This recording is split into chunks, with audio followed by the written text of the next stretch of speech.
In order for the heart to pump blood through the body, it first has to provide blood to itself so that it can obtain oxygen and nutrients. The myocardium is supplied with blood by two main coronary arteries that arise at the root of the aorta. The left main coronary, which then divides into the left descending and the circumflex, and the right main coronary artery. The main coronary arteries run along the surface of the heart as large epicardial arteries. They also send smaller branch arteries into the myocardium, the intramyocardial arteries. These further divide into a dense network of arterioles and capillaries. This system of vessels provides blood to the myocardium, a process known as perfusion.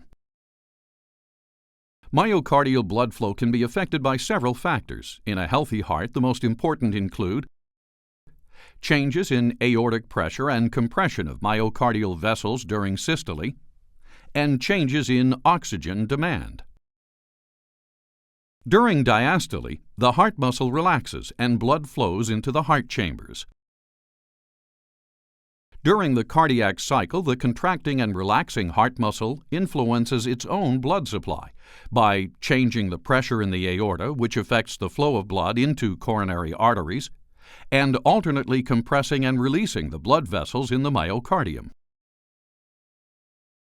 During the systolic phase, the pressure of the contracting cardiac muscle compresses the intramyocardial vessels. In addition, the increased pressure in the ventricles causes further compression of the coronary vessels, thus reducing myocardial blood flow.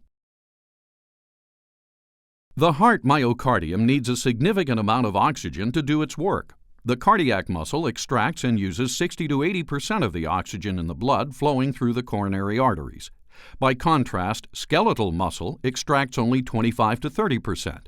Hence, blood flow to the heart myocardium is tightly connected to the cardiac muscle's need for oxygen. The heart myocardium has autoregulatory mechanisms that affect blood flow based on the amount of oxygen that is needed.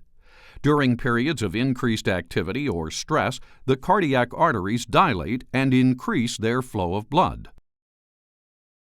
Ischemia occurs when arteries are unable to dilate to meet myocardial oxygen needs.